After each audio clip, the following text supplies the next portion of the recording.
Hey folks, here OSMVTXreviews.com. You're watching our retro review part 1, the hardware of the Motorola Droid. This is the original Droid phone that came out on Verizon Wireless, produced by Motorola, and it was the first Android device to run Android 2.0 instead of the prior Cupcake 1.6, 1.5, or even 1.6 prior versions of Android. And so it was kind of the first, modern day Android device, and it certainly was one of the first Motorola devices to come out and gather a lot of attention for the operating system. At the time of its release, what made the phone unique was its slide-out QWERTY keyboard, its relatively large screen real estate coming in at 3.7 inches with a multi-touch pinch-to-zoom support, and a 5-megapixel autofocus camera on the back, and the fact that the phone, even though it's CDMA and goes on Verizon Wireless, it also dubs as a GSM phone, so if you go overseas, you can actually put in a SIM card in the back. Overseas, it was also sold as the Motorola Milestone. The phone came out with a $200 price tag, with a 2-year service agreement, or about $500 unlocked, and had a ARM Cortex-A8 600 megahertz processor that's been actually underclocked to only 550 megahertz. That said, the phone is still relatively snappy and responsive due to the early build of Android, as long as you don't run too much of applications that are flash enabled and requires too much processing power in today's standards. The device only came out with 512 megabytes of flash memory and 256 megabytes of flash SD RAM, which isn't a lot, but you could remove 16 gigs of storage in the back by putting in a micro SD card, which is quite a lot to actually store content like videos and movies and also pictures and the such. The battery life with a 1,400 milliamp hour battery was actually pretty decent for the time. And again, the display itself had a 854 by 480 resolution, so it's slightly better than the typical resolution found at the time. And again, 3.7 inches with a 265 pixels per inch PPI is actually pretty decent as well. The device also had GPS, it has Bluetooth, it has Bluetooth, has Wi-Fi, it's a 3.5 millimeter headphone jack, and the such. And so, again, it was a pretty popular device at the time, and reasonably so. And again, this is one of the original models that we have around here. In today's standards, the phone is actually quite bulky, but you do have to consider the fact that, again, it has a slide-out QWERTY keyboard behind it. The front of the device is dominated by the capacitive touchscreen. On the very top, you have a proximity sensor, note, front-facing camera, of course, and the earpiece.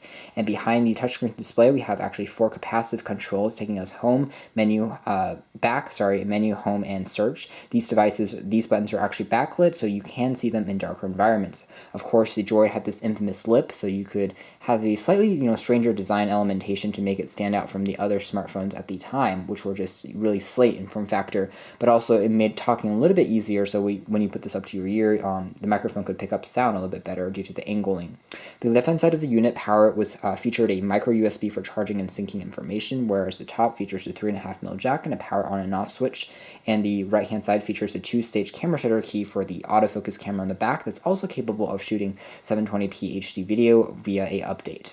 There's also a volume rocker that is a little bit stiff for our likings. Now, the back unit, as you can see here, has the aforementioned 5.0 megapixel camera with also a dual LED flash, which is pretty bright. Geo-Tagging also allows for the device to be used as a geo navigational tool for different navigational softwares, but also to tag your photos if you go on vacation. Here's a battery that's been aforementioned, and this is the slot for the SIM card / the micro SD card, and this is the speaker. So we're going to put in the actual back cover here. Now, the device is pretty interesting because it has a hefty weight, and back then this even says Motorola Engineering, so that's kind of nifty. It's just a little bit of detailing that you don't see anymore in a lot of Motorola devices, and even over here it says designed and engineered by Motorola, which is no longer present in modern day Motorola phones. And also the backplate itself here is actually made entirely out of metal. Even though it's been coated by a soft touch material, it has an extremely durable feel. So the Droid, as the name might suggest, it's kind of like a modern day, a robot in many senses, and that really means that the phone is really well made,